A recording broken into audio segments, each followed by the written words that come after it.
কথা খুব খেয়াল রাখবেন, আপনি যখন আপনার বিশেষ কেউ হয়তো আপনার বাড়িতে সবসময় আসছে, কিন্তু আপনি ঠিক পছন্দ করেন না সে আপনার বাড়িতে আসুন, সেটা সে বুঝতে পারছে যে আপনি পছন্দ করেন না সে আসুক, তবুও সে এসে আপনার বাড়িতে ঘন্টার পর ঘন্টা বসছে, চা খাচ্ছে, গল্প করছে, অন্য কারোর সাথে গল্প করছে। আপনি কথা না বললেও সে চুপচাপ বসে আছে আধ ঘন্টা। তখন আপনি বুঝে নেবেন যে আপনার এই অবহেলা সত্ত্বেও সে আসছে কেন। কারণ সে আপনার চরম কিছু ক্ষতি করার জন্য অভিনয় করছে। কিন্তু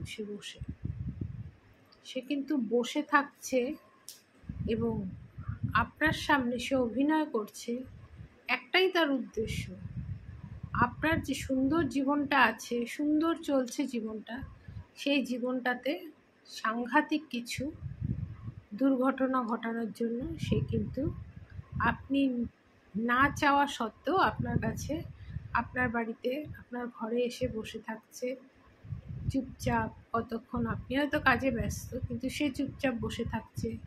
কখন আপনি চা করছেন তাকে দিচ্ছেন, বা আপনার বাড়ির অন্য সদস্যদের সাথে টুকটাক কথা বলছে। সেজন্য কেউ যখন আপনার এই রকম অবহেলা সত্ত্বেও আসবে এবং এরমভাবে ঘন্টার পর ঘন্টা আপনার বাড়িতে বসে থাকবে, তখন আপনি কিন্তু সাংঘাতিকভাবে সাবধান হয়ে যান। কারণ তার একটাই উদ্দেশ্য হবে আপনাকে যে কোনো রকম একটা সাংঘাতিক বিপর্যয়ে ফেলা, এবং আপনার যে শান্তিটা আছে সেটাকে পুরো ধ্বংস করে দেওয়ার উদ্দেশ্যেই সে আপনার এই অবহেলাটাকে সহ্য করছে। আপনার এই বিরক্তিটা, আপনার এই তাকে অসহ্য বা অসহনীয় বা দুর্ব্যবহার যাই বলুন, সেটাকে সে সহ্য করছে।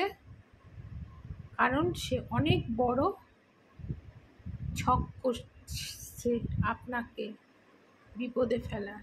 সেই জন্যই সে আপনি না চাওয়া সত্ত্বেও আপনার বাড়িতে এসে বসে থাকছে, সময় দিচ্ছে, টুকটাক কথা বলছে আপনার সাথে বা অন্যদের সাথে। সেই জন্য যখনই কেউ এরকম আপনার অবহেলা সত্ত্বেও আসবে, তাকে পরিষ্কার আপনি জানিয়ে দিন।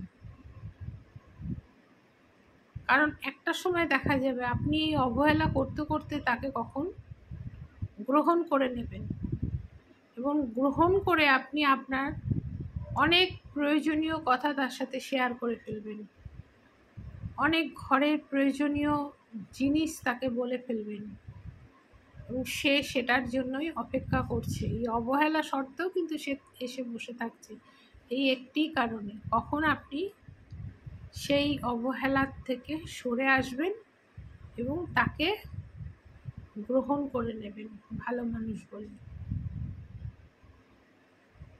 এবং খুব সাবধান হয়ে এই সমস্ত মানুষগুলো থেকে দূরে থাকা ভীষণ প্রয়োজন, এবং প্রত্যেকটা সময় সতর্কভাবে এদেরকে একেবারে মন থেকে দূর করে দেওয়া উচিত। কারণ আপনি যখনই গ্রহণ করবেন কোনো রকমভাবে এবং ভুলে যাবেন তার উদ্দেশ্যটা ভালো নয়, সেই মুহূর্তে সে আপনার চরম ক্ষতি করে দিয়ে চলে যাবে এবং পিছনে গিয়ে হাসবে, উল্লাস করবে যে দেখো আমাকে অবহেলা করেছিল, আজকে তার কি পরিণতি করে দিয়েছি দেখো। সুতরাং এরকম হলে তাকে পুরোপুরি স্টপ করে দিন, পুরোপুরি একদম ছেটে ফেলুন আপনার জীবন থেকে, তাহলে আপনি অনেক ভালো থাকতে পারবেন। এটুকুই কথা আজকের মতো।